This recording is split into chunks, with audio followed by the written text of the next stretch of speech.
بالمعروف وتنهون عن المنكر وتؤمنون بالله وقال النبي صلی اللہ علیہ وسلم بلغوا عنی ولو آیہ۔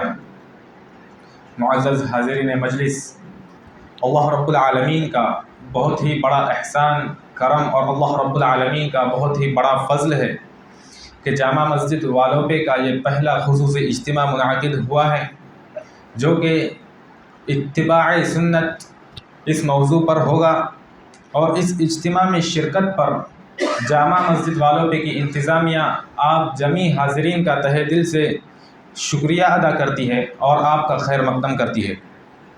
معزز حاضرین، یہ وہ مسجد ہے جو الحمدللہ 1850 سن عیسوی سے قائم ہے، اور اس مسجد پر کئی قسم کے کٹھن اوقات گزرے ہیں، کئی قسم کے کٹھن اوقات سے یہ مسجد ہو کر گزری ہے۔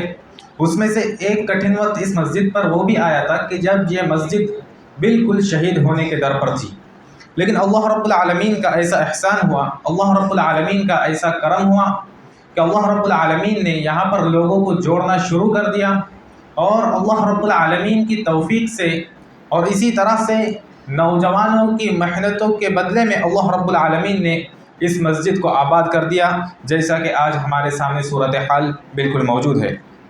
معزز حاضرین، یہ جو اجتماع منعقد ہوا ہے یہ سب سے پہلے اللہ رب العالمین کی توفیق سے اور نوجوانوں کی محنت کا صلہ ہے، اور اس اجتماع کو منعقد کرنے کا صرف اور صرف ایک ہی مقصد ہے، اور وہ مقصد ہے کہ اللہ اور اس کے رسول کی تعلیمات کو، قرآن اور حدیث کی صحیح تعلیمات کو لوگوں کے درمیان عام کرنا۔ لہٰذا اس مقصد کے تحت اس اجتماع کا انعقاد کیا گیا ہے۔ اللہ رب العالمین سے دعا ہے کہ الہ العالمین نوجوانوں نے جو دین کی تبلیغ کا علم اپنے سروں پر اٹھایا ہے، دین کی تبلیغ کے علم کو جو بلند کیا ہے، اللہ رب العالمین اس میں انہیں کامیابی عطا فرمائے، اور اس راہ میں چلتے ہوئے جتنی بھی تکلیفیں، جتنی بھی مصیبتیں، جتنی بھی پریشانیوں کا سامنا کرنا پڑے، اللہ رب العالمین مکمل صبر کے ذریعے سے ان کا مقابلہ کرنے کی توفیق عطا فرمائے۔ معزز حاضرین، وقت اس بات کی اجازت نہیں دیتا کہ مزید باتیں آپ کے گوشے گزار کی جائے، لیکن آپ سے گزارش ہے کہ آپ اطمینان اور سکون سے تشریف فرمائیں۔ جلد ہی انشاءاللہ پروگرام کا آغاز ہوگا۔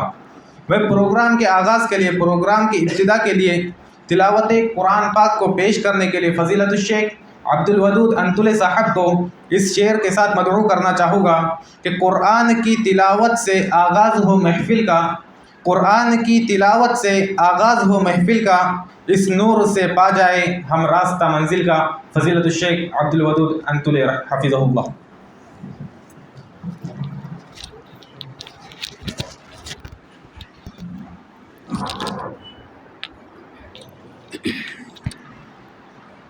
اعوذ باللہ من الشیطان الرجیم، بسم اللہ الرحمن الرحیم، وَكَأَيٍّ مِّنْ آيَةٍ فِي السَّمَاوَاتِ وَالْأَرْضِ يَمُرُّونَ عَلَيْهَا وَهُمْ عَنْهَا مُعْرِضُونَ وَمَا يُؤْمِنُ أَكْثَرُهُم بِاللَّهِ إِلَّا وَهُم مُّشْرِكُونَ أَفَأَمِنُوا أَن تَأْتِيَهُمْ غَاشِيَةٌ مِّنْ عَذَابِ اللَّهِ أَوْ تَأْتِيَهُمُ السَّاعَةُ بَغْتَةً وَهُمْ لَا يَشْعُرُونَ قُلْ هَٰذِهِ سَبِيلِي أَدْعُو إِلَى اللَّهِ عَلَىٰ بَصِيرَةٍ أَنَا وَمَنِ اتَّبَعَنِي وَسُبْحَانَ اللَّهِ وَمَا أَنَا مِنَ الْمُشْرِكِينَ۔ جزاكم الله خير۔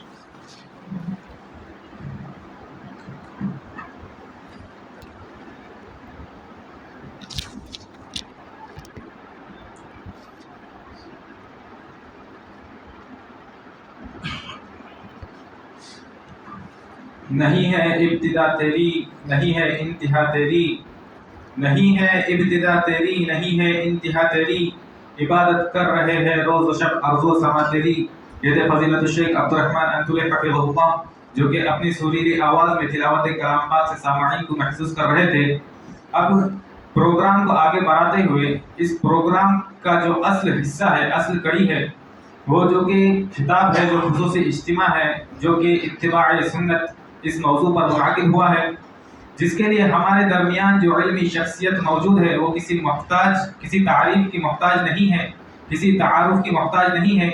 وہ شخصیت فضیلت الشیخ دکتور عبید الرحمن مدنی حفظہ اللہ ہے، جنہوں نے الحمدللہ جامعہ اسلامیہ مدینہ منورہ سے حدیث میں کلیت الحدیث میں پی ایچ ڈی کی ڈگری حاصل کرنی ہے، اور تلولی میں مرکز امام بخاری رحمہ اللہ کے ادارے کے بہت بڑے ذمہ داروں میں سے ہے۔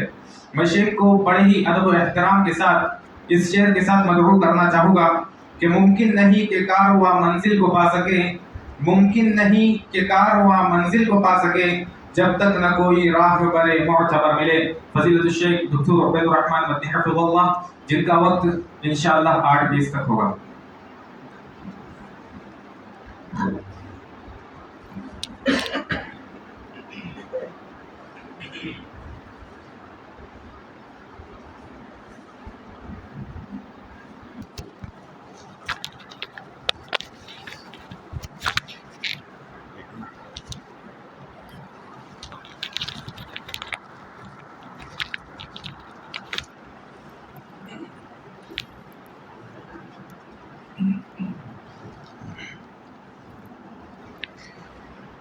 السلام علیکم ورحمۃ اللہ وبرکاتہ۔ ان الحمد للہ نحمده ونستعینه ونستغفره ونعوذ باللہ من شرور انفسنا ومن سیئات اعمالنا، من يهده الله فلا مضل له ومن يضلله فلا هادي له، وأشهد أن لا إله إلا الله وحده لا شريك له، وأشهد أن محمدا عبده ورسوله، أما بعد فإن خير الحديث كتاب الله، وخير الهدي هدي محمد صلى الله عليه وسلم، وشر الأمور محدثاتها وكل محدثة بدعة وكل بدعة ضلالة وكل ضلالة في النار۔ أعوذ بالله من الشيطان الرجيم من همزه ونفخه ونفثه، بسم الله الرحمن الرحيم۔ يا أيها الذين آمنوا اتقوا الله حق تقاته ولا تموتن إلا وأنتم مسلمون۔ يا أيها الناس اتقوا ربكم الذي خلقكم من نفس واحدة وخلق منها زوجها وبث منهما رجالا كثيرا ونساء، واتقوا الله الذي تساءلون به والأرحام إن الله كان عليكم رقيبا۔ يا أيها الذين آمنوا اتقوا الله وقولوا قولا سديدا يصلح لكم أعمالكم ويغفر لكم ذنوبكم، ومن يطع الله ورسوله فقد فاز فوزا عظيما۔ وقال تعالى في موضع آخر: فلا وربك لا يؤمنون حتى يحكموك فيما شجر بينهم ثم لا يجدوا في أنفسهم حرجا مما قضيت ويسلموا تسليما۔ معزز علماء کرام، ذمہ داران جامع مسجد، دور اور نزدیک سے تشریف لائے ہوئے مہمانان کرام اور ہمارے معزز بھائیوں، دوستوں، بزرگوں، نوجوان ساتھیوں،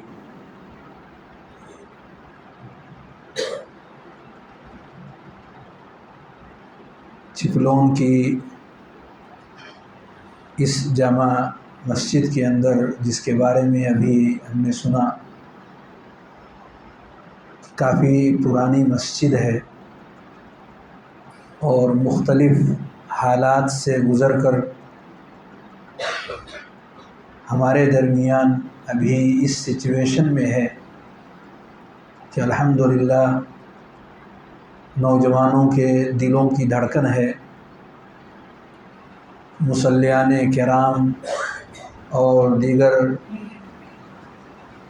تمام وہ لوگ جو مسجد کے اندر آتے ہیں ان کے لیے ایک نہایت ہی محترم الشان جگہ ہے۔ اللہ رب العالمین اسے آباد رکھے اور ہم سب کو زیادہ سے زیادہ اس سے فائدہ اٹھانے کی توفیق بخشے، آمین، تقبل یا رب العالمین۔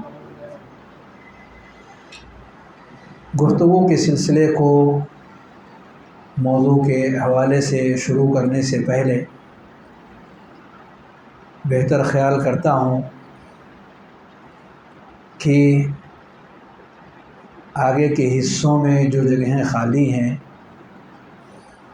اگر ہمارے بھائی ایک دوسرے سے قریب ہو کر کے بیٹھیں تو پیچھے آنے والے بھائیوں کو بیٹھنے کے لیے جگہیں مل سکیں۔ تھوڑا مل کر کے کوشش کریں آگے کی جو بھی حصے خالی ہیں وہاں بیٹھ جائیں، کیونکہ بعد میں آنے والے لوگوں کے لیے آگے تک پہنچنا مشکل ہوتا۔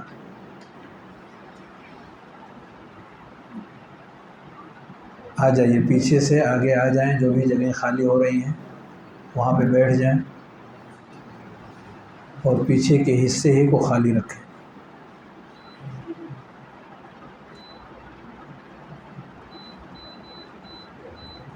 مجالس کا یہی طریقہ صحابہ کرام کا طریقہ رہا۔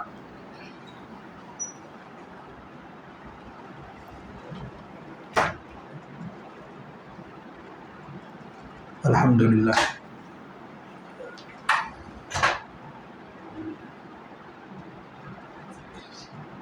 آپ لوگ یہاں کس لیے آئے ہیں؟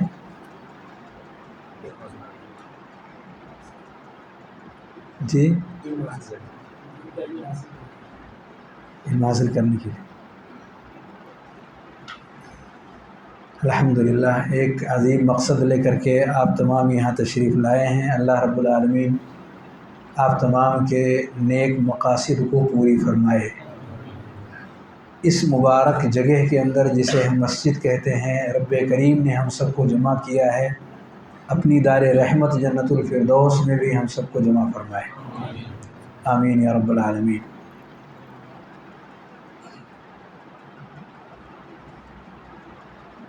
مسلمان کے لیے ایک بہت بڑا اعزاز یہ ہے کہ اللہ رب العالمین نے ان کا دین سکھانے اور بتانے کے لیے دنیا کی زندگی کو اچھی زندگی گزارنے کے لیے ہمیں میں سے ایک ایسے شخص کو متعین فرمایا کہ جن کے بارے میں وہاں کے لوگ اچھی طریقے سے جانتے اور پہچانتے تھے۔ آپ کے اخلاق سے، آپ کے کردار سے، آپ کے طور طریقے سے لوگ بچپن ہی سے متاثر تھے۔ ہم سب بخوبی جانتے ہیں اس چیز کو۔ اللہ رب العالمین نے اپنا پیغام لوگوں تک پہنچانے کے لیے آپ کا انتخاب فرمایا، آپ کو چنا۔ لوگ اتنا آپ سے متاثر تھے کہ اگر صادق اور امین کی صفت اور لقب لوگوں کی زبان پر آتا تو اس سے ایک ہی شخص مراد ہوا کرتے تھے۔ کون تھے وہ؟ پیارے نبی صلی اللہ علیہ وآلہ وسلم. جب یہ کہا جاتا صادق اور امین تو اس کا معنی ہی یہی تھا کہ وہ محمد الرسول اللہ صلی اللہ علیہ وآلہ وسلم ہیں، جنہیں اب تک نبی نہیں بنایا گیا تھا. یہ آپ کی وہ زندگی تھی، پیاری زندگی تھی. آپ کے اندر کی اچھائی تھی جس کا تذکرہ لوگوں کی زبان پر، لوگوں کے دلوں کے اندر تھا. رب کریم جب اپنا کوئی انعام، بڑا انعام کسی کو دینا چاہتا ہے تو چنتا ہے لوگوں میں سے. وَرَبُّكَ يَخْلُقُ مَا يَشَاءُ وَيَخْتَارُ. جو چاہتا ہے اللہ پیدا کرتا ہے اور جس کو چاہتا ہے چنتا ہے. لیکن کس کو چنتا ہے؟ جو اس کا اہل ہو، جو اس کے لائق ہو. پیغام بہت بڑا تھا، پیغام بہت عظیم الشان تھا. اس لیے رب کریم نے اس عظیم الشان پیغام کے لیے ایک عظیم الشان، عظیم المرتبت شخصیت کا انتخاب فرمایا، جو دلوں کے اعتبار سے بہت ہی پاکیزہ، صاف ستھرے اور اخلاق و کردار کے اعلیٰ ترین مقام پر تھے، جن کی طبیعت میں صرف نیکیاں، خیر اور بھلائی کی چیزیں غالب تھیں. ان کی طبیعت ہی ایسی اللہ رب العالمین نے رکھی ہوئی تھی اور وہ ایسا کام انجام دیتے ہی تھے. یہ اسلام کے آنے سے پہلے. آج بھی اگر ہم یہ چاہتے ہیں اور چاہنا چاہیے کہ اللہ ہم سے بڑا کام لے لے تو اس کے لیے کیا کرنا ہوگا؟ اگر ہم یہ چاہتے ہیں اور ہمیں چاہنا چاہیے کہ اللہ ہم سے کام لے لے تو ہمیں کیا کرنا ہوگا؟ کیا کرنا ہوگا؟ جی ذرا زور سے بولیے. وہی کرنا ہوگا جو پیارے نبی صلی اللہ علیہ وسلم نے کیا نبوت کے آنے سے پہلے. آپ کو نبی بنایا گیا بعد میں، پہلے آپ اس لائق اپنے آپ کو بنائے. یعنی جب ایک انسان اپنے آپ کو اس قابل بنا لے کہ وہ اس کام کو انجام دے سکتا ہے، اچھے انداز میں اس کام کو کر سکتا ہے، اور ذمہ داری ایسے شخص کو دی جائے تو وہ اس ذمہ داری کو بلا کسی کمی کے پوری کر سکتا ہے.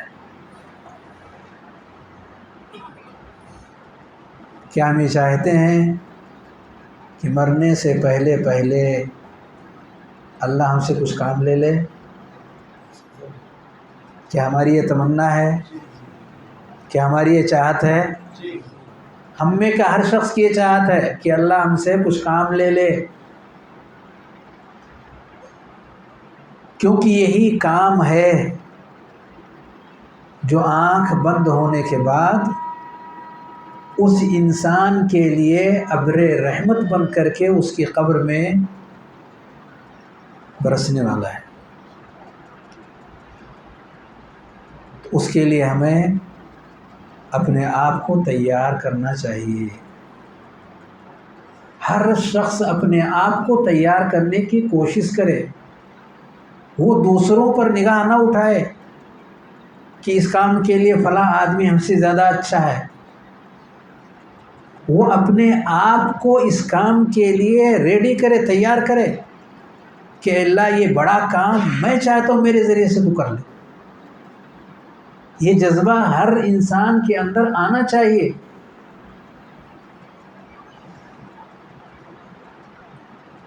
کیونکہ عظیم انسان وہی ہوتا جو عظیم کام کرتا ہے.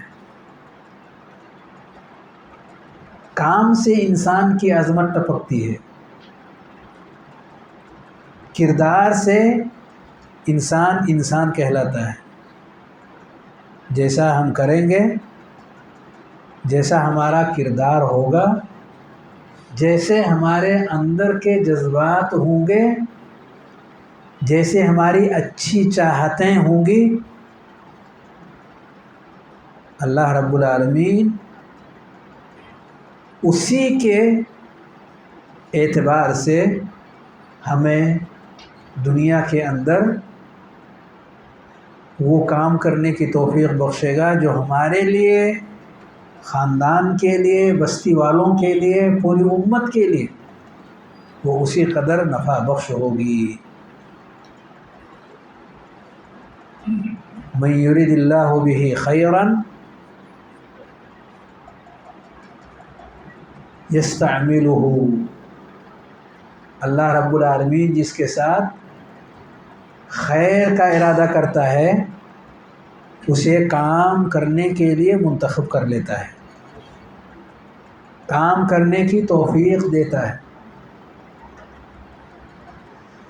پیارے نبی صلی اللہ علیہ وآلہ وسلم کو اللہ رب العالمین نے اپنے نہایت ہی عظیم الشان پیغام کے لیے آپ کا انتخاب فرمایا، کیونکہ آپ اس کے اہل تھے.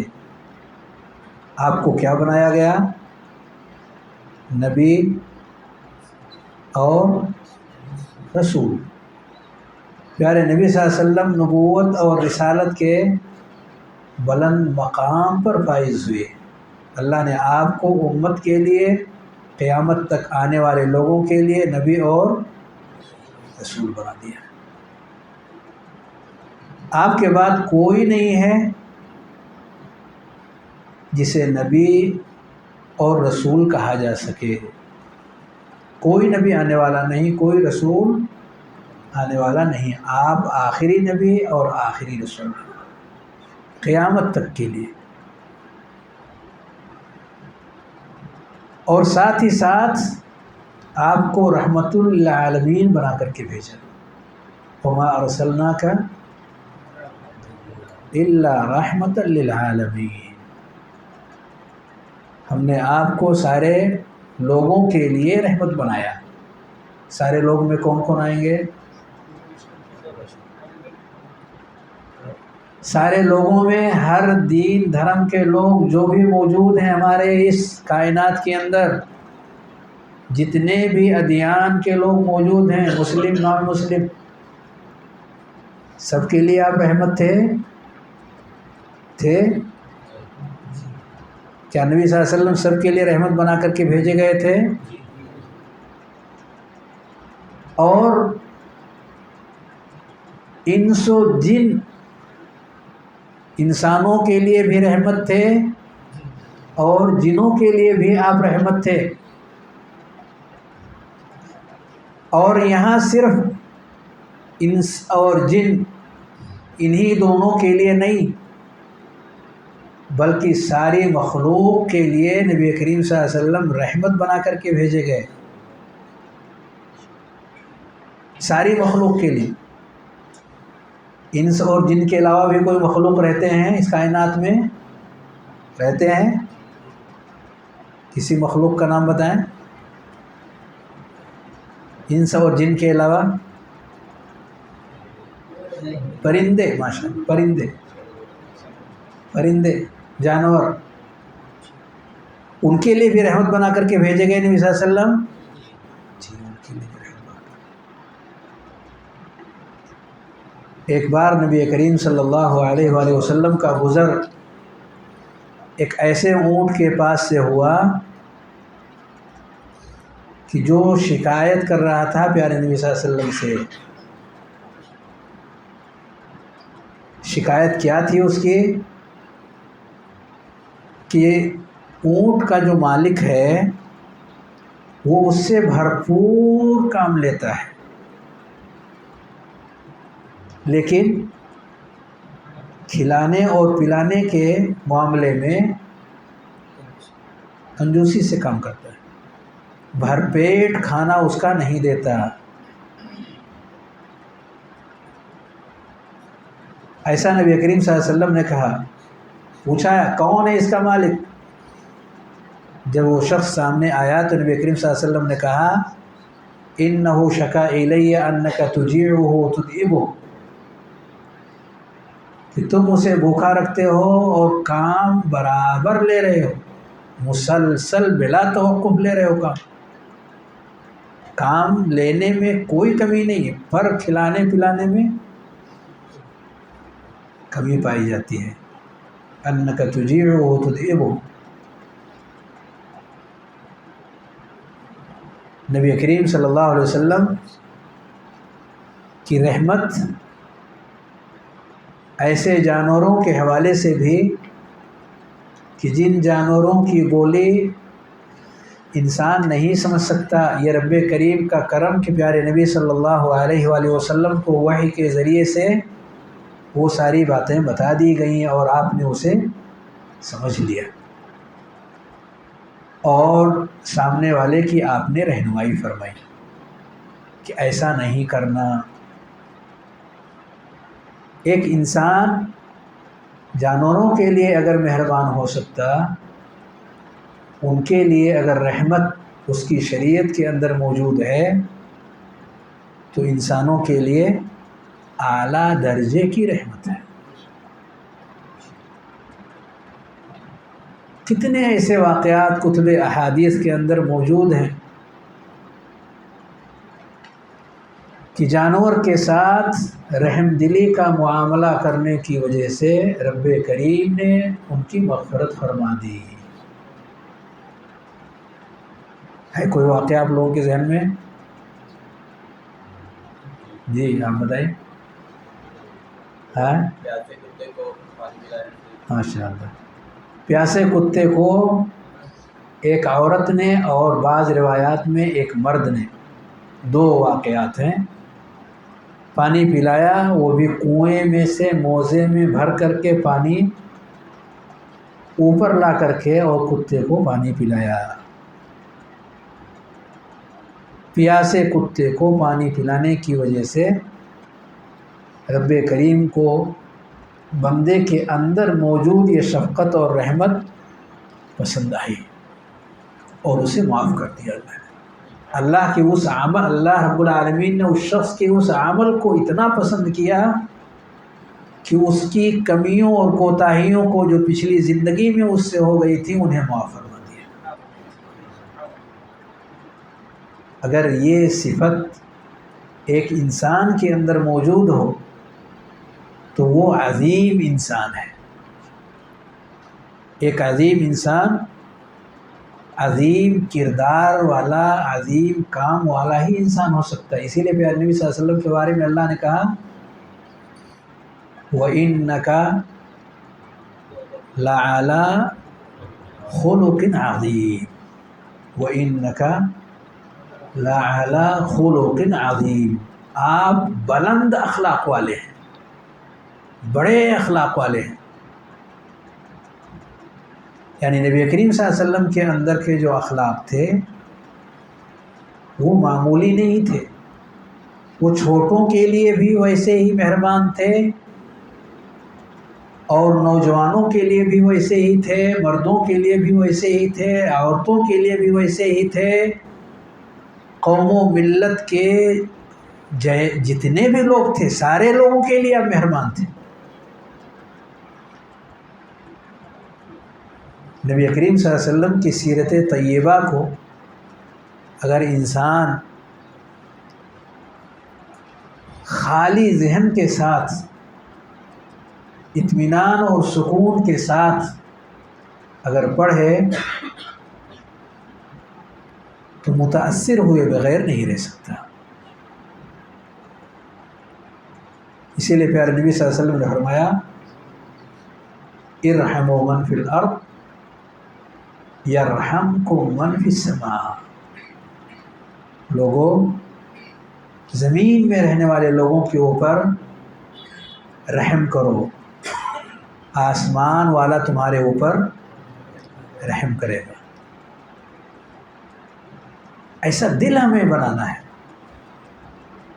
ایسا دل چاہتے ہیں پیارے نبی صلی اللہ علیہ وسلم اپنی امتیوں سے کہ ان کے دل کے اندر ہر ایک کے لیے گنجائش ہو، دل تنگ نہ ہو، دل جکڑا ہوا نہ ہو، بلکہ دل میں کشادگی ہو۔ کتنے لوگوں کے لیے؟ کہا من فی الارض، کتنے لوگوں کے لیے گنجائش ہونی چاہیے؟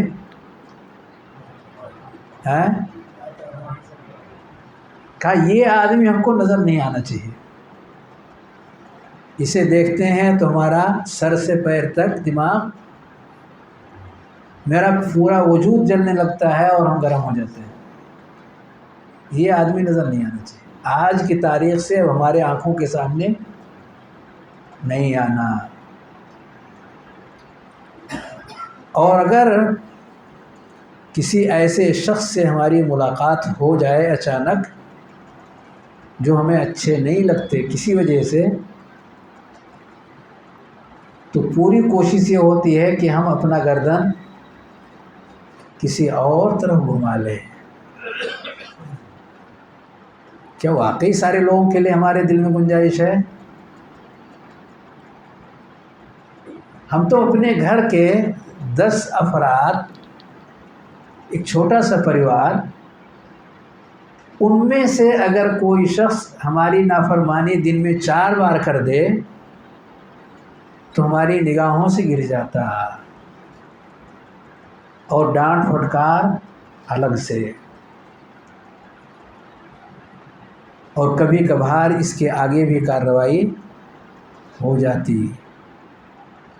کتنے سارے لوگوں کو گھروں سے باہر نکلنے کا پرمیشن مل جاتا کہ آپ کے لیے اس گھر میں انٹری کی کوئی گنجائش نہیں ہے، اب آپ ہمارے گھر سے باہر نکل جاؤ۔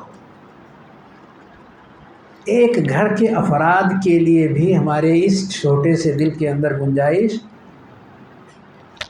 نہیں ہو پاتی، پوری بستی کے لوگوں کے لیے گنجائش بن پائے گی، پورے شہر اور پوری دنیا کے لوگوں کے لیے؟ نبی صلی اللہ علیہ وسلم نے کہا ارحموا من فی الارض، ایسا سینہ بنائیں کہ سب کے لیے گنجائش نکلے۔ بنانا چاہیے، بنانا چاہیے۔ اگر ہم بنائیں گے ویسا جیسا کہ نبی کریم صلی اللہ علیہ وآلہ وسلم چاہتے ہیں، تو وہ سینہ نہیں سفینہ بن جائے گا۔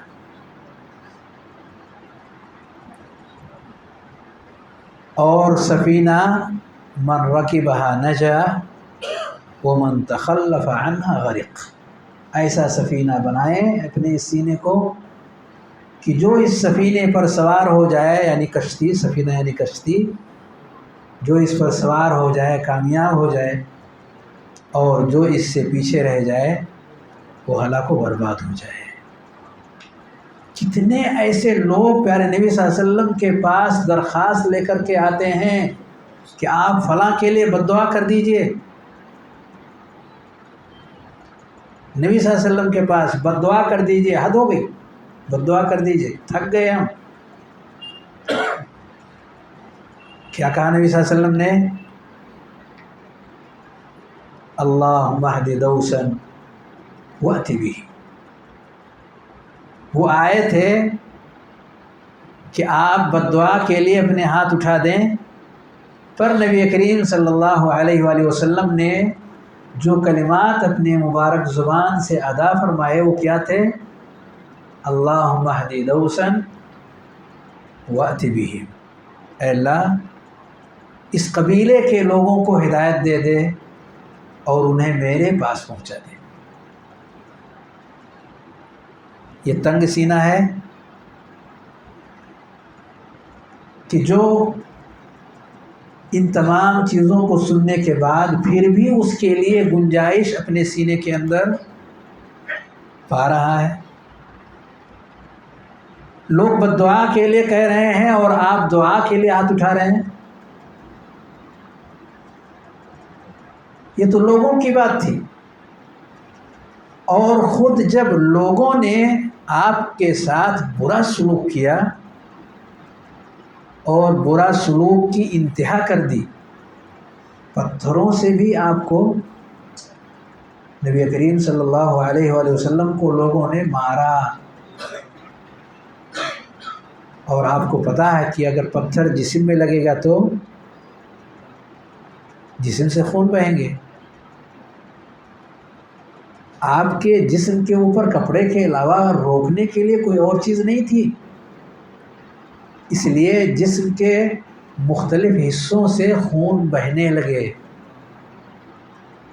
ظاہر سی بات ہے پتھر لگیں گے اور ننگا جسم ہے، ننگا جسم یعنی بچاؤ والا کوئی ایسا سامان نہیں ہے، ڈائریکٹ جسم کے اوپر وہ پتھر لگ رہے ہیں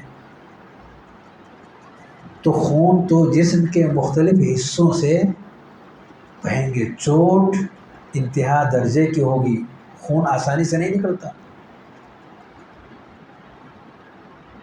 اور صورتحال ایسی ہو گئی کہ آپ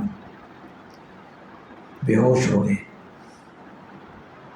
اور قرن الثعالب ایک جگہ ہے، وہاں پہنچ کر کے نبی کریم صلی اللہ علیہ وآلہ وسلم کو ہوش آیا. وہاں پہنچ کر کے آپ کو ہوش آیا. ایسے موقع پر ایک بدلی آتی ہے. ہوش آتے ہی آپ کے سر کے اوپر نگاہ جب آپ اٹھاتے ہیں تو ایک بدلی ہے اور اس بدلی سے آواز آتی ہے، اور یہ آواز تھی جبریل علیہ السلام کی کہ رب کریم نے بھیجا ہے، اس کا پیغام لے کر کے آیا ہوں. آپ کی قوم نے آپ کے ساتھ جو ناروا سلوک کیا ہے، اللہ رب العالمین نے آپ کے لیے ملک الجبال کو بھیجا ہے. ساتھ میں وہ بھی موجود تھے. انہوں نے بھی نبی کریم صلی اللہ علیہ وسلم سے سلام کرنے کے بعد اجازت طلب کیا کہ آپ اگر اجازت دیتے ہیں تو یہ دو پہاڑیوں کے بیچ میں انہیں رکھ کر کے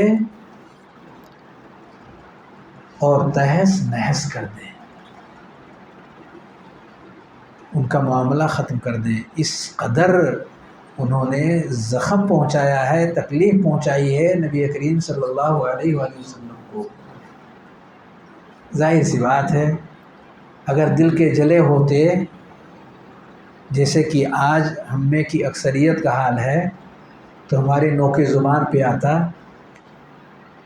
کہ پہلی فرصت میں یہ کام کریں. دشمنوں کو ہمارے راستے سے کانٹے ہیں، کانٹے ان کو نہیں ہٹائیں گے تو آنے والی قوم کس سے عبرت پکڑے گی. جب تک صحیح معنی میں ان کی مرمت نہ کی جائے دوسرے لوگوں کو عبرت حاصل کرنے کا موقع نہیں ملتا. اس لیے صحیح طور سے ایسے لوگوں کو قرار واقعی سزا دی جائے. ہمیں ایک بڑی تعداد ایسی ہے جو اس انداز سے سوچتی ہے، لیکن نبی کریم صلی اللہ علیہ وآلہ وسلم کے سوچنے کا انداز یہ نہیں تھا، اس سے مختلف تھا. کیا کہا آپ نے؟ کیا فرمایا؟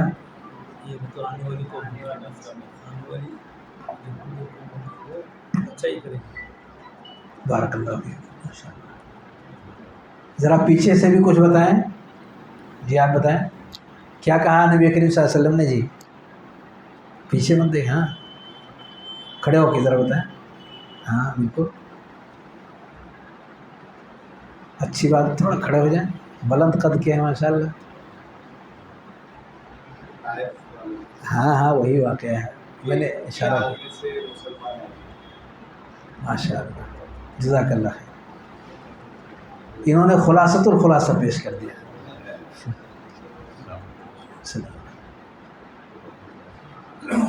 پیارے نبی صلی اللہ علیہ وسلم نے فرمایا بل ارجو ان یخرج اللہ من اصلابہم من یعبد اللہ وحدہ لا یشرک بہ شیئا، بلکہ مجھے اللہ کی ذات سے امید ہے کہ ان میں ایسی نسل پیدا کرے گا، ایسے لوگوں کو رب کریم پیدا کرے گا انہی کی نسل سے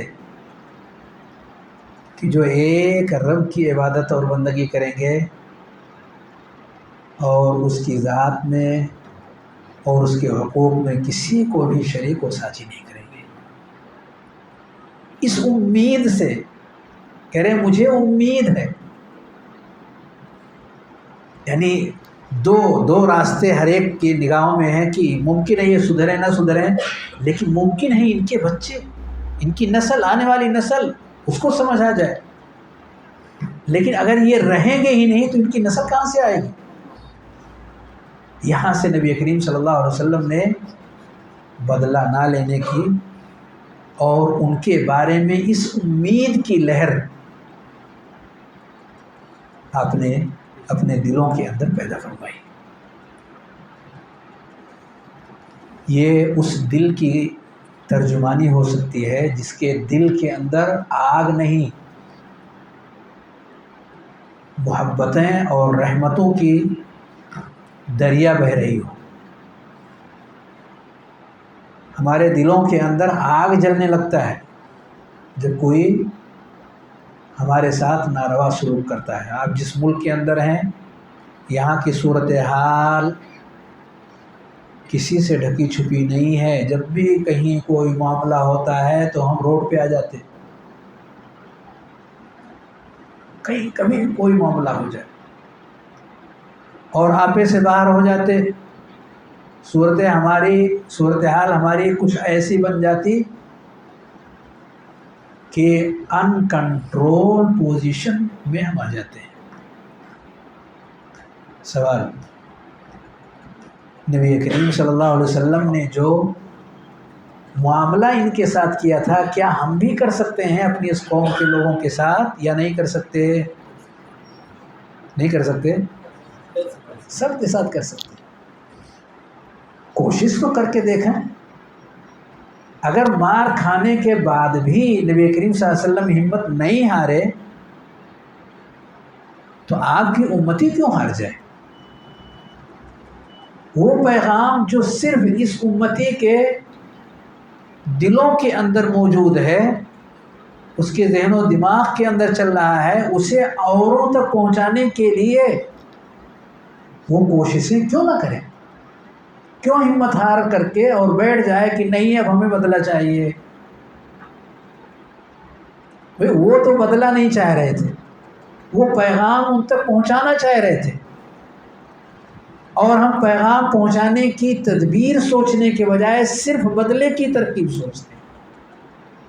الٹ ہے، تھوڑا کہانی پلٹ گئی، صورتحال بدل گئی، اور غیر مسلمین تو اپنی جگہ پر رہے، مسلم آپس میں کتنے ایک دوسرے سے لڑ کر کے ایک دوسرے کے خلاف میدان آباد کی ہوئی ہے۔ مسلم کتنے ایسے ہیں ان کے درمیان بول چال نہیں، بات چیت نہیں، کیا ایسا آپ نہیں جانتے ہیں؟ کتنے ایسے رشتہ دار ہیں کہ وہ آپس میں شیر و شکر ہونے کے بجائے ایک دوسرے سے اس درجہ اختلاف کیے ہوئے ہیں کہ چہرہ دیکھنا بھی ان کے لیے گوارا نہیں ہے۔ کیا واقعی رحمت ان کے دلوں کے اندر موجزن ہے؟ اور اگر نہیں ہے تو یہ پیغام جو پیارے نبی صلی اللہ علیہ وآلہ وسلم لے کر کے آئے، اس پیغام کو ہم دنیا میں کیسے عام کر سکتے ہیں؟ آئیے میں اس تفصیل میں نہ جا کر کے صرف یہ آپ سے پوچھنا چاہوں کہ وہ پیغام کیا تھا جو نبی صلی اللہ علیہ وسلم لے کے آئے ہیں، اور ہمیں دنیا والوں کے بیچ میں اس پیغام کو لے کر کے جانا ہے۔ وہ پیغام کیا تھا؟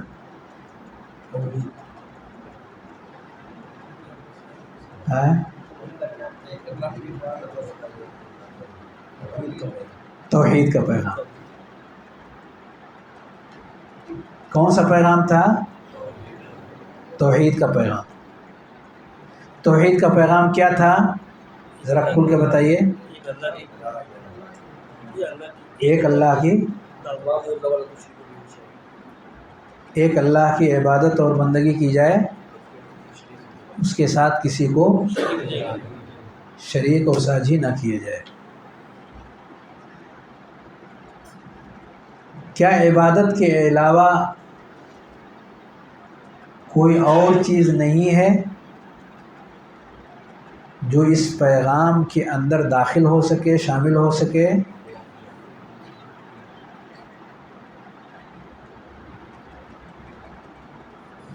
یا صرف عبادت ہی کا پیغام تھا؟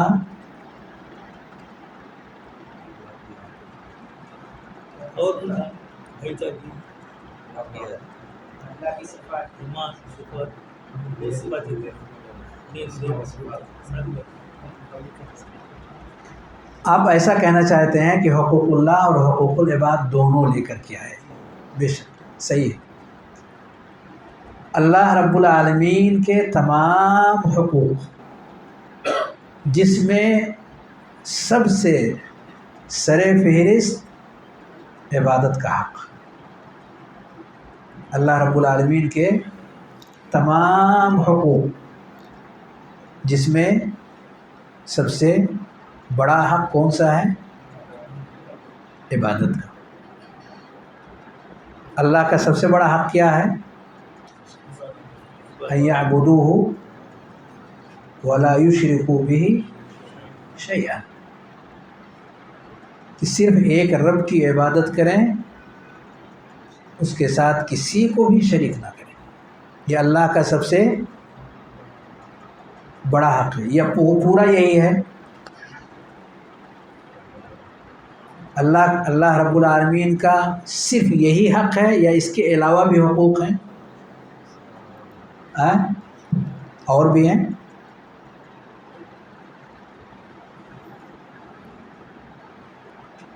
اللہ رب العالمین کا کیا صرف یہی حق ہے کہ عبادت بندے اللہ کی کریں، اس کے ساتھ کسی کو شریک نہ کریں، یا اس کے علاوہ بھی اللہ کے اور بھی حقوق ہیں؟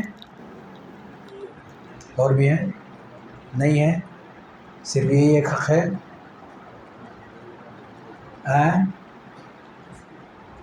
صرف یہی ایک حق ہے اور نہیں ہے.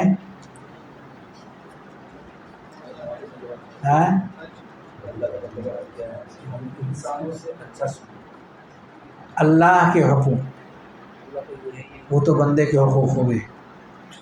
اللہ کے حقوق میں کیا صرف یہی ہے کہ اس کی عبادت کی جائے، اس کی عبادت میں کسی کو شریک اور ساجھی نہ کیا جائے، یا اس کے علاوہ بھی کوئی حق ہے؟ بارک اللہ فیک. دیکھیے، یہ موضوع سے میں ہٹ جاؤں گا اگر اس طرف جاتا ہوں. میں اس سے اپنے موضوع کی طرف آ رہا تھا، لیکن واضح ہو جائے یہ مسئلہ چھڑا ہے تو اشارہ کر دوں. دیکھیے، کام دو ہیں. ایک وہ جو بندہ کرتا ہے اور ایک وہ جو اللہ کرتا ہے. دو کام ہے کہ نہیں؟ بھئی رکوع کون کرتا، سجدہ کون کرتا؟ انسان کرتا. زکوٰۃ کون دیتا، حج کون کرتا؟ انسان کرتا. امر بالمعروف نہی عن المنکر کون کرتا؟ انسان کرتا. انسان جو بھی کرے رب کو راضی کرنے کے لیے کرے. انسان جو کام بھی کرے کس کو راضی کرنے کے لیے کرے؟ رب کو راضی کرنے کے لیے کرے. یہ عبادت ہے. یہ کیا ہے؟ انسان کا عمل رب کی رضا کے لیے عبادت کہلاتا. کچھ کام ہے کہ انسان نہیں، انسان کا پیدا کرنے والا کرتا. بارش کون برساتا؟ روزی کون دیتا؟ نفع اور نقصان کا مالک کون ہے؟ یہ سارا کام بندہ نہیں کرتا. بلکہ بندوں کو پیدا کرنے والا کرتا۔ کیا ہم یہ کہہ سکتے ہیں کہ اللہ کے علاوہ کوئی اور بھی ہے جو یہ کر سکتا؟ زمین کسی نے پیدا کیا، آسمان کسی نے پیدا کیا، سارے جہان کو کسی نے پیدا کیا، سورج اور چاند کو کسی نے پیدا کیا، بہت ساری آیات نشانیاں مخلوقات ہیں، ان سب کا خالق اور مالک اور رازق اور حاکم کون؟ اللہ رب العالمین۔ کوئی اور بھی ہے؟ حل من خالق غیر اللہ؟ نہیں، اللہ کے علاوہ کوئی ہے نہیں، یہ بھی تو اللہ کا حق ہے۔ تو اللہ کا حق چاہے بندے کے عمل سے متعلق ہو یا اللہ کا حق اللہ رب العالمین کے فعل سے متعلق ہو، یہ سارے ہی حقوق اللہ رب العالمین کے پیغام کا حصہ ہے جو نبی کریم صلی اللہ علیہ وسلم کو رب نے دیا لوگوں تک پہنچانے کے لیے۔ وہ پیغام جو پیارے نبی صلی اللہ علیہ وسلم لے کر دنیا میں تشریف لائے اور لوگوں کو سکھائے، ایک ایک پیغام نبی کریم صلی اللہ علیہ وسلم نے لوگوں کو سکھایا۔ تو اللہ رب العالمین کے پیغام کا یہ عظیم الشان باب ہے کہ عبادت صرف رب کی ہو، یہ سب سے عظیم الشان پیغام ہے۔ لیکن اس کے علاوہ بھی پیغام کا حصہ ہے جو اللہ رب العالمین کے حق سے تعلق رکھتا ہے۔ خیر یہ موضوع نہیں ہے کہ اس تعلق سے اور کوئی تفصیل میں آپ کے سامنے رکھوں، لیکن اس سے آگے بڑھ کر کے اس پیغام کے لانے والے پیارے نبی صلی اللہ علیہ وآلہ وسلم کے تعلق سے بھی ہمارا عقیدہ کیا ہونا چاہیے کہ وہ محمد الرسول اللہ صلی اللہ علیہ وآلہ وسلم ہیں، وہ اللہ کے بندے اور اس کے رسول ہیں۔ پیارے نبی صلی اللہ علیہ وسلم کے حوالے سے اتباع سنت ہے یہ۔ پیارے نبی صلی اللہ علیہ وسلم کے بارے میں ہمارا جو عقیدہ ہے کہ آپ اللہ کے بندے بھی ہیں اور اللہ کے رسول بھی ہیں۔ کیا عبادت نبی کی جائے گی؟ نبی کی جائے گی؟ نہیں، ہم اور نبی سب رب کی عبادت کریں گے۔ نبی بھی رب کی عبادت کریں گے، رسول بھی رب کی عبادت کریں گے، اور سارے امتی بھی رب کی عبادت اور بندگی کریں۔ ان کو نمونے کے لیے اللہ نے پیدا کیا ہے۔ نمونہ انسان کو چاہیے۔ ایک چیز ہوتی ہے نظری تھیوری اور ایک ہے پریکٹیکل۔ تو کبھی کبھار نظری چیزیں تھیوری انسان کے ذہن میں پورے طور پر نہیں بیٹھتی، آدھا ادھورا سمجھتا ہے اور آدھی ادھوری باتیں ذہن سے نکل جاتی ہیں یا ذہن میں نہیں آتی۔ لیکن جب آنکھوں سے کسی کام کو کرتے ہوئے دیکھتا ہے تو وہ چیز ذہن میں بیٹھ جاتی ہے۔ پیارے نبی صلی اللہ علیہ وسلم نے فرمایا صلو کما رأیتمونی اصلی، صلو کما رأیتمونی اصلی، ایسے نماز پڑھو جیسے تم مجھے نماز پڑھتے ہوئے دیکھتے ہو۔ آنکھوں سے صحابہ نے دیکھا نبی صلی اللہ علیہ وسلم نے نماز شروع کیسے کیا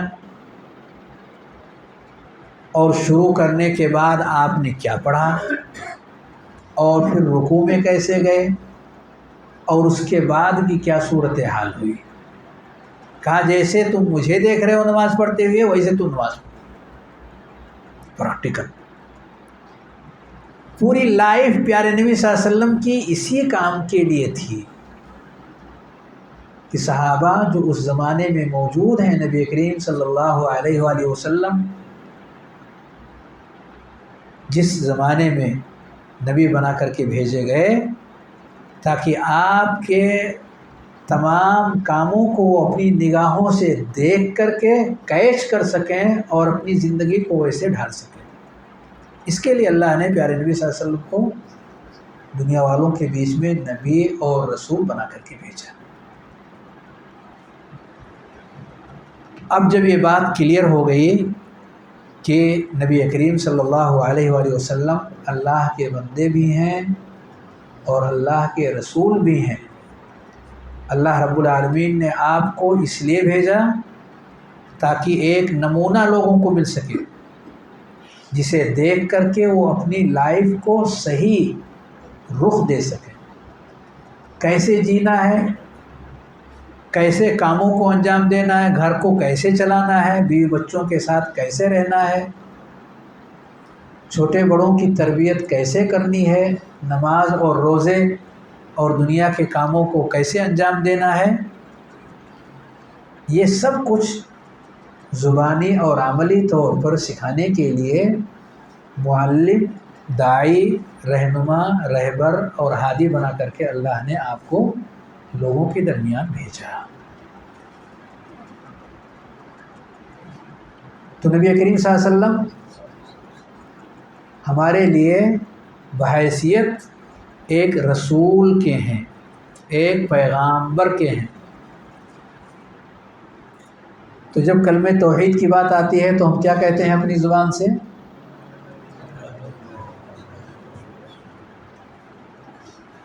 ذرا بتائیے، کلمہ توحید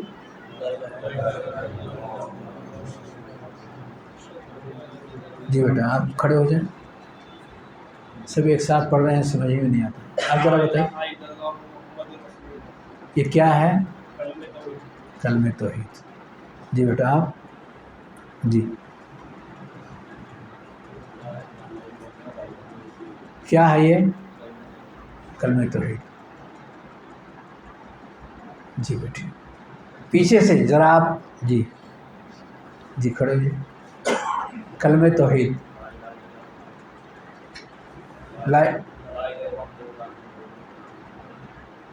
پھر سے ایک بار،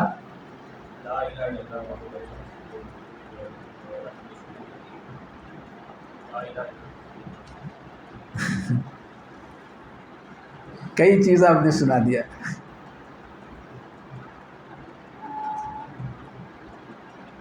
گویا کہ آپ تمام جی آپ کچھ کہنا چاہتے ہیں کہہ دیجئے، پھر بھی آپ بھی بتا دیجئے۔ ابھی تک آپ لوگوں کو اتنی دیر سے سمجھانے کے بعد اور جب نتیجہ پوچھنا چاہا تو جہاں آپ پہلے تھے وہیں اب بھی ہیں۔ ابھی تک کیا میں نے بتایا کہ نبی کریم صلی اللہ علیہ وسلم ایک پیغامبر ہیں، ایک رسول ہیں، ایک نبی ہیں۔ آپ کا کام ہے پیغام رب کا لوگوں تک پہنچانا۔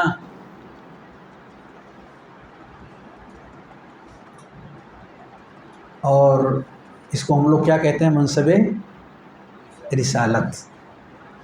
منصب رسالت، پیغام، رسالت یعنی پیغام۔ اور جب کلمہ توحید کہا جائے تو یہ وہ پیغام ہے جو اللہ رب العالمین نے اپنے رسول کو دیا ہے۔ وہ پیغام ہے جو اللہ نے اپنے رسول کو دیا ہے، لوگوں تک لے جائیں، پہنچائیں اسے۔ آیا کلیئر نہیں ہوا؟ کلیئر ہو گیا؟ ہو گیا کلیئر؟ جی بارک اللہ فیک، اب کلیئر ہوا۔ یعنی رب کی عبادت اور بندگی کا پیغام لوگوں تک پہنچانا ہے، جس کو ہم کہتے ہیں لا الہ الا اللہ، من کان آخر کلامہ، پڑھیے، دخل الجنہ۔ لا الہ الا اللہ اگر کوئی بھی بندہ اپنی زبان پر دنیا سے جاتے جاتے آخری کلمے کے طور پر ادا کرتا ہے تو جنتی ہے۔ کیا اس کا حصہ محمد رسول اللہ بھی ہے؟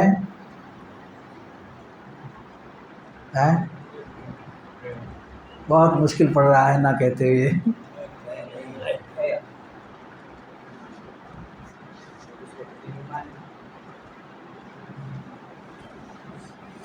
دیکھیے پیارے نبی صلی اللہ علیہ وسلم عبادت کرتے تھے یا آپ کی عبادت کی جاتی تھی؟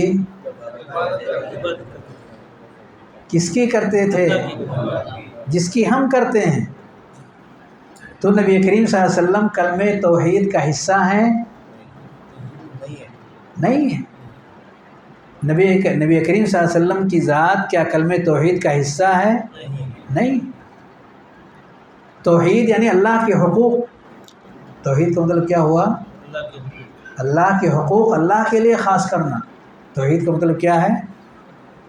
اللہ کے حقوق اللہ کے لیے خاص کرنا۔ تو لا الہ الا اللہ یہ اللہ کے حقوق ہیں، اور محمد الرسول اللہ یہ محمد صلی اللہ علیہ وسلم کے حقوق ہیں۔ محمد رسول اللہ کس کے حقوق ہیں؟ آپ صلی اللہ علیہ وسلم کے حقوق ہیں۔ تو دو الگ الگ حق ہیں، ایک خالق کا حق ہے، ایک مخلوق کا حق ہے، ہم دونوں کو جوڑ دے رہے ہیں۔ نہیں کلیئر ہوا؟ بڑا مشکل کام ہے کلیئر کرنا۔ ایک خالق ہے، ایک مخلوق۔ خالق کون ہے؟ اللہ۔ مخلوق کون ہے؟ محمد صلی اللہ علیہ وسلم۔ تو کیا دونوں کا حق ایک ہی ہے یا الگ الگ؟ الگ الگ ہے۔ توحید جب کہتے ہیں تو اس سے مراد کون ہوتا؟ اللہ ہوتا۔ اور رسالت جب بولتے ہیں تو اس سے مراد کون ہوتا؟ محمد صلی اللہ علیہ وسلم۔ تو جب توحید کی بات کی جائے تو اللہ کو کہیے، اور جب رسالت کی بات آئے تو پیارے نبی صلی اللہ علیہ وسلم کو کہیے۔ ابھی تو توحید کی بات آ رہی تھی، نہیں کلیئر ہے؟ جب توحید کی بات آئے تو کس کا نام لینا؟ اللہ کا نام لینا۔ شروع سے کئی مثالیں آپ کے سامنے اسی لیے پیش کی گئیں تاکہ دونوں کو جڑنے سے ہم بچا سکیں۔ آپ مت دیکھیے کہ محرابوں پر لوگ کیا لکھتے ہیں، ایک ساتھ میں لا الہ الا اللہ محمد رسول اللہ، یا ایک طرف اللہ دوسری طرف محمد۔ ان سب چیزوں کو آپ نہ دیکھیں، آپ سمجھیں۔ کیا سمجھیں؟ کہ ایک ہے خالق اور ایک ہے مخلوق، ایک ہے اللہ اور ایک ہے محمد صلی اللہ علیہ وآلہ وسلم۔ دونوں کے حقوق الگ الگ ہیں۔ اللہ کا پیغام محمد صلی اللہ علیہ وآلہ وسلم لوگوں تک پہنچانے کے لیے رسول ہیں۔ اللہ کا پیغام، اللہ کا پیغام پیارے نبی صلی اللہ علیہ وآلہ وسلم دنیا والوں کے بیچ میں لے کر کے آئے۔ اب آپ کے پیغام کو پورے طور پر کیچ کر لینا، اس کے اپنے الگ حقوق ہیں، اور اس میں سر فہرست آپ کی اتباع ہے، جو کہ ہمارے اس درس کا موضوع ہے۔ نبی کریم صلی اللہ علیہ وسلم کی اتباع یہ رسالت کے حقوق میں سے ہے، اور توحید کا حق یہ ہے کہ اللہ رب العالمین کے جو حقوق ہیں وہ اللہ کے لیے خاص کیے جائیں۔ تو جب بھی کلمے کی بات آئے تو ہم کہیں گے لا الہ الا اللہ۔ اب اس کے آگے اللہ کی صفات کو آپ جوڑ دیں، وحدہ لا شریک لہ لہ الملک ولہ الحمد وہو علی کل شیء قدیر، بہتر ہے۔ نہیں بھی جوڑے ہیں تب بھی وہ کلمہ ادا ہو گیا۔ تو یہ دونوں چیزیں ہماری زبان پر جاری کیوں رہتی ہیں؟ کیونکہ ہمارا عقیدہ ہے کہ وہ لائق عبادت ہے اور یہ لائق اتباع ہے، یہ ہمارا عقیدہ ہے۔ جب تک اس کی عبادت نہیں کریں گے، اس کی اتباع نہیں کریں گے، ہم کامیاب نہیں ہو سکتے۔ ہے ایسے ہی، جب تک ہم اس رب کی عبادت اور بندگی نہیں کریں گے، اکیلے اس رب کی اور نبی کے طریقے پر چل کر کے اس کی عبادت اور بندگی نہیں کریں گے، ہم کامیاب نہیں ہو سکتے۔ اس لیے دونوں کو جوڑ کر کے بتایا جاتا ہے۔ اس کا یہ معنی نہیں کہ دونوں توحید ہے۔ آپ اگر شہادت کہیں کہ میں شہادت دیتا ہوں، میں گواہی دیتا ہوں، میرا عقیدہ ہے، کہ دونوں کے حقوق ہمیں ادا کرنے ہیں، بحیثیت الہ کی اس کی عبادت اور بحیثیت رسول کی ان کی اتباع اور پیروی۔ کلیئر ہے؟ ہاں جب کوئی میت ہوتی ہے نا، ان قریب ہے، اس کی موت قریب ہے، تو لوگ ہمیشہ لا الہ الا اللہ محمد رسول اللہ ہی پڑھا دیں کہ اس کے وجہ سے وہ جنت میں چلے جائیں گے، مومن چلا جائے گا۔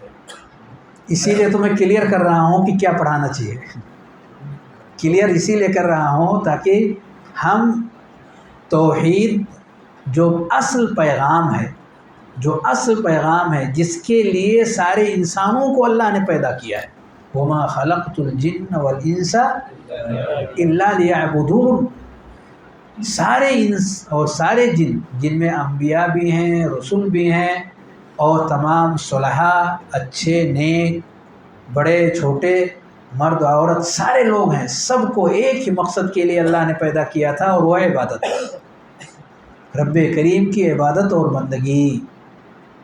تو اگر انسان اسی پر پیدا ہوا اور اسی پر اس کی موت ہو رہی ہے، وہ جنتی ہے۔ اللہ نے سارے انسانوں کو فطرت پہ پیدا کیا، کس پر پیدا کیا؟ فطرت پہ، فطرت اللہ التی فطر الناس علیہ، اللہ نے فطرت اسلام پہ سارے لوگوں کو پیدا کیا ہے، اور خاتمہ بھی اسی پر ہو رہا ہے جس پر اللہ رب العالمین نے پیدا کیا تھا، اسی پر اگر خاتمہ ہو رہا ہے، اور گواہی بھی دے رہا ہے اپنی زبان سے کہ وہی لائق عبادت ہے، کوئی اور نہیں ہے، اس کا معنی یہ ہے کہ اس نے اپنی زندگی کو سیو کر دیا، خاص کر دیا اس رب کے ساتھ، جو عظیم الشان مقصد اس کی زندگی کا بتایا گیا تھا۔ اس مشکل ترین گھڑی جو کہ آخری گھڑی ہے، اس میں بھی اس کی نو کی زبان پر وہی کلمہ جاری ہو گیا ہے۔ خیر، توحید کے اس پہلو پہ ہم لوگوں کا یہ موضوع نظر ہو گیا، جو کہ اتباع کا موضوع تھا۔ توحید کے اس اہم موضوع کی وضاحت پہ یہ وقت چلا گیا، 8:21 ہو گئے ہیں۔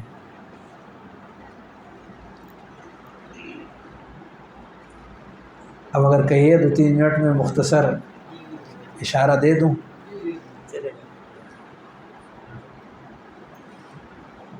دیکھیے، نبی کریم صلی اللہ علیہ وسلم کی رسالت کے حقوق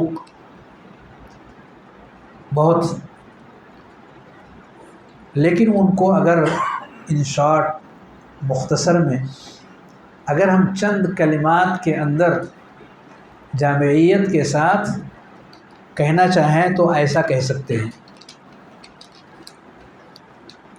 عربی میں یہ 2 سطر کی عبارت ہے، پھر اس کا ترجمہ طاعتہ فیما امر، طاعتہ فیما امر وتصدیقہ فیما اخبر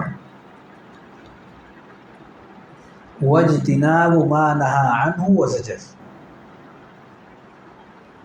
وأن لا يعبد الله إلا بما شرع وأن لا يعبد الله إلا بما شرع۔ کتنی باتیں ہو گئی؟ 4۔ ترجمہ کہہ دیتا ہوں کہ جن باتوں کے کرنے کی طرف آپ رہنمائی کریں، آنکھ بند کر کے ان چیزوں کو مان لینا۔ اور شروع میں آیت کریمہ میں نے وہی پڑھی تھی، فَلَا وَرَبِّكَ لَا يُؤْمِنُونَ حَتَّى يُحَكِّمُوكَ فِيمَا شَجَرَ بَيْنَهُمْ۔ آنکھ بند کر کے نبی کریم صلی اللہ علیہ وسلم کی طرف سے جو بھی چیزیں آ جائیں انہیں تسلیم کر لینا، جو بھی چیزیں نبی کریم صلی اللہ علیہ وسلم سے ہمیں مل جائیں انہیں قبول کر لینا۔ کیوں؟ وما ينطق عن الهوى ان هو الا وحی یوحی، اپنی طرف سے آپ نے کوئی بھی چیز نہیں کہی ہے، جو کچھ بھی آپ کی طرف سے آئیں گی وہ رب کی طرف سے ہی ہیں، آپ سے پہنچانے والے ہیں، آپ کا کام صرف پہنچانا ہے۔ ہمارا ایمان ہے اس بات پر کہ آپ سچے نبی تھے، ملاوٹ سے پاک تھے، سچے تھے، اور شروع میں نے یہ بات کہی ہے، آپ سچے تھے، امین تھے، کوئی خرد برد آپ کے اندر نہیں تھی۔ جتنا رب کی طرف سے آپ تک پہنچا آپ نے اتنا لوگوں تک پہنچایا۔ امانت داری کی انتہا تھی آپ کے اندر، سچائی کی انتہا تھی۔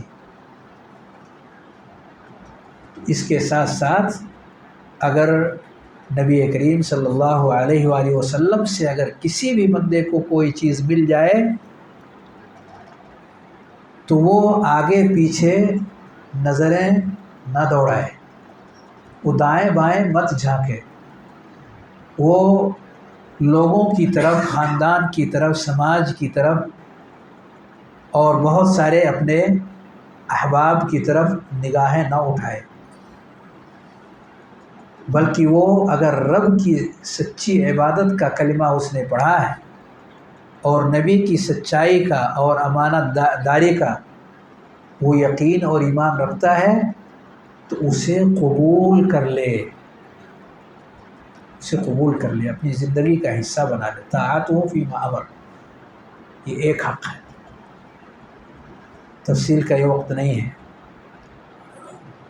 وتصدیقہ فیما اخبر، جو باتیں نبی کریم صلی اللہ علیہ وآلہ وسلم نے بطور خبر کے ہمارے درمیان پیش کی ہیں، ان ساری باتوں کو من وعن سچ مان لے۔ کتنی ایسی چیزوں کی خبر دی جو پہلے ہو چکی تھی، آدم علیہ السلام سے لے کر کے اور آپ تک قوموں کی خبریں آپ دیکھیں، قرآن مجید کی آیات میں، آپ کی احادیث مبارکہ میں بہت ساری چیزیں آپ نے بیان کی ہیں، اور آپ کی زندگی کے بعد سے لے کر کے قیامت تک اور جنت جہنم تک کتنی ساری باتیں نبی کریم صلی اللہ علیہ وسلم نے بتائی ہیں۔ آپ لوگ پیپر پڑھتے ہیں، روزنامے جو نکلتے ہیں ہر روز، ڈیلی نیوز پیپر پڑھتے ہیں؟ نیوز پیپر نہیں پڑھتے ہیں؟ اس میں دنیا بھر کے اخبار ہوتے ہیں، دنیا بھر کے مسائل ہوتے ہیں، کل کیا پیش آیا اور کل کیا ہونے والا ہے، کل کیا ہو چکا ہے، وہ ساری چیزیں وہ لوگ ان اخبار کے اندر نوٹ کرتے ہیں۔ اس میں کچھ باتیں سچ ہوتی ہیں اور کچھ باتیں غلط ہوتی ہیں، اسی کو خبر کہتے ہیں۔ اسی کو کیا کہتے ہیں؟ خبر۔ جو چیزیں سچ اور جھوٹ کو اپنے اندر لیے ہوئے ہو، سچ اور جھوٹ دونوں کو لیے ہوئے ہو، وہ خبر کہلاتی ہے، سوائے ایک حالت کے کہ وہ اللہ اور اس کے رسول کی طرف سے آئے تو صرف وہ سچ لیے ہوتی ہے، اس میں جھوٹ کی کوئی گنجائش۔ باقی جتنی بھی خبریں آتی ہیں ان میں دونوں پہلو موجود ہوتے ہیں، سچ بھی ہو سکتا ہے، جھوٹ بھی ہو سکتا ہے، کچھ کہہ نہیں سکتے۔ لیکن اگر اللہ اور اس کے رسول کی طرف سے آئے تو ایک مسلمان کا عقیدہ یہ ہے کہ وہ سب سچ، 100 میں کتنا نمبر؟ 100، کچھ بھی کم نہیں کر سکتے۔ رات ہے، دن ہے، سو رہا ہے، جاگ رہا ہے، کسی بھی حالت میں ہے، اگر رب کی طرف سے کوئی خبر آئی ہوئی ہے، پیارے نبی صلی اللہ علیہ وسلم کی طرف سے آئی ہوئی ہے تو وہ سچ ہے۔ ایک مہینے کی مسافت چند گھنٹوں کے اندر طے کر لیا جاتا ہے، اور زمین سے آسمان تک پہنچنے کی خبر پہنچتی ہے، اور سارے لوگ اسے جھٹلانے پر تلے ہوئے ہیں، اور جب بات حضرت ابوبکر صدیق کے پاس پہنچتی ہے تو کہتے ہیں کہ اگر یہ بات انہوں نے کہی ہے تو سچ، اگر یہ بات پیارے نبی صلی اللہ علیہ وآلہ وسلم نے کہی ہے کہ وہ یہاں سے بیت المقدس راتوں رات گئے تھے اور وہاں سے پھر آسمان کی طرف جا کر کے واپس اسی رات کے اندر آ گئے، اگر یہ بات پیارے نبی صلی اللہ علیہ وآلہ وسلم نے کہی ہے تو وہ بالکل سچ ہے۔ نسبت اگر نبی سے جڑ گئی ہے تو وہاں جھوٹ کا کوئی گنجائش نام کی چیز ہے ہی نہیں، وہاں عقل کو داخل کرنے کی گنجائش ہے ہی نہیں ہے، کیونکہ یہ عقل بہت محدود پیمانے پر سوچ سکتا ہے۔ کتنی دور تک ہم دیکھ سکتے ہیں، اس کے آگے اندھیرا ہے، ایسے عقل بھی ہے، کچھ دور تک سوچتا ہے، اس کے آگے اندھیرا ہے۔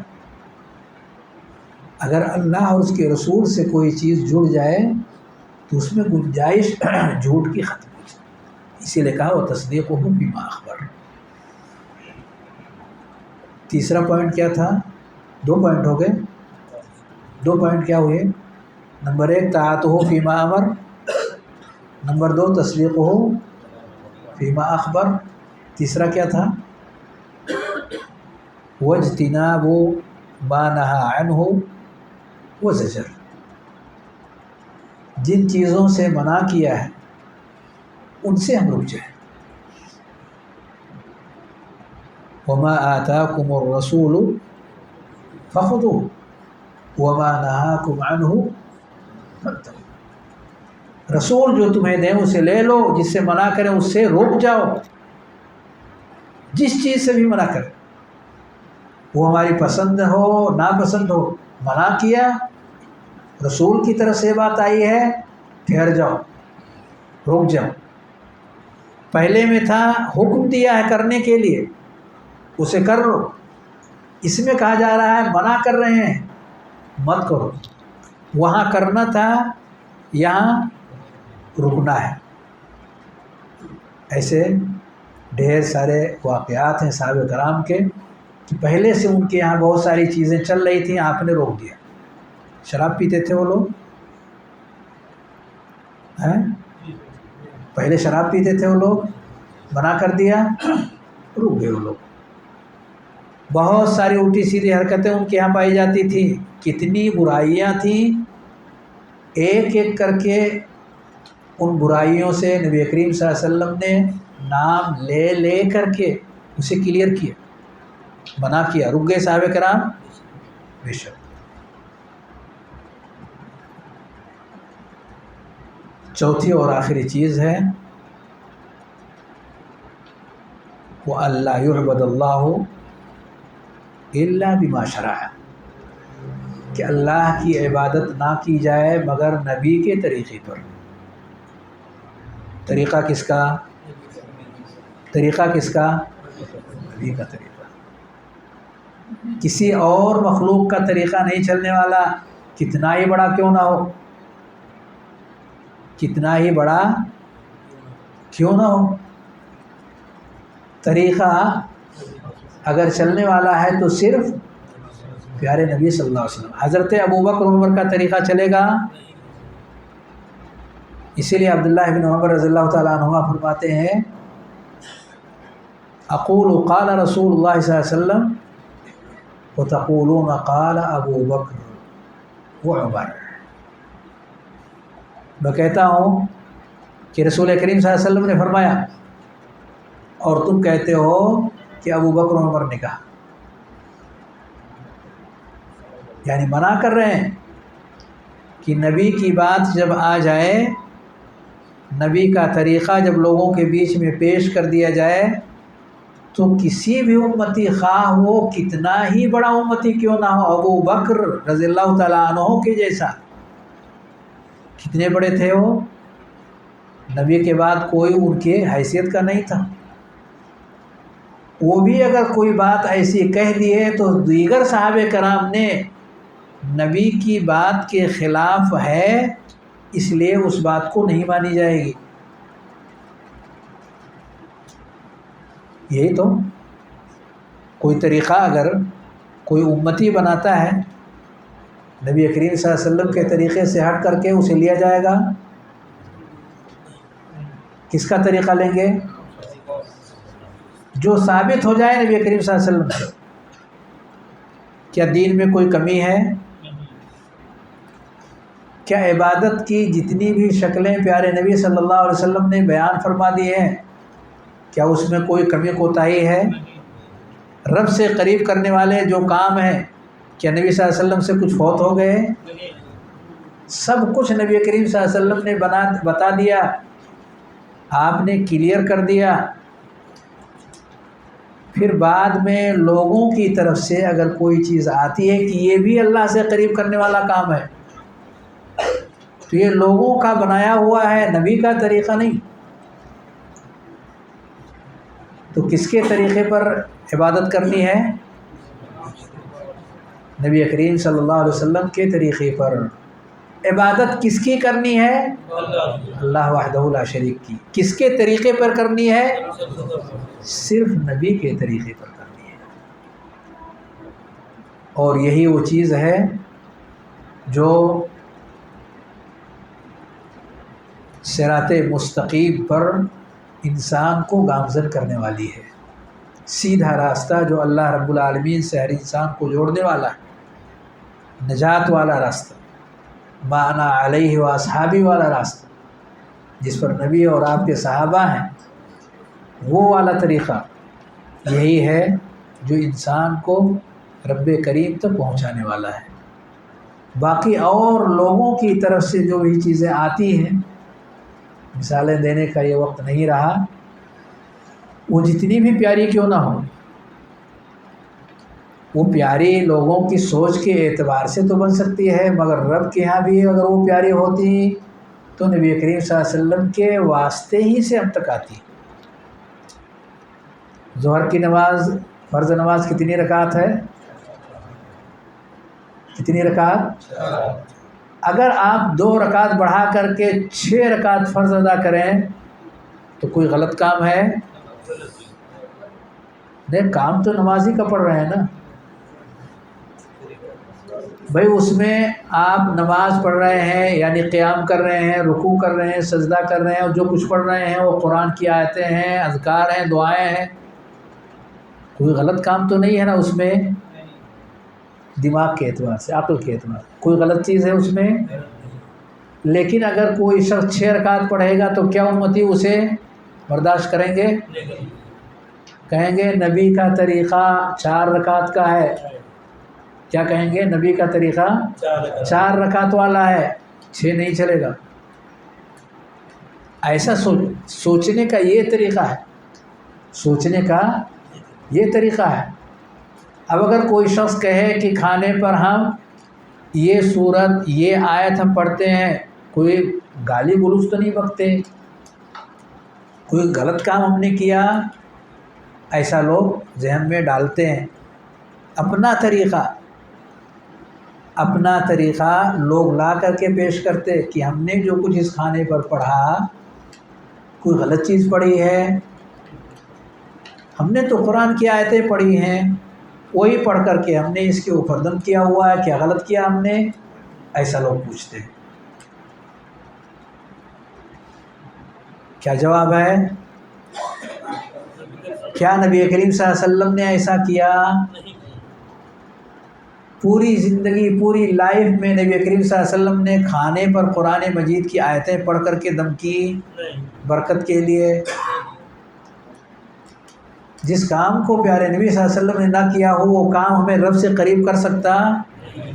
ہمارے لیے نفع بن سکتا؟ نہیں ہو سکتا۔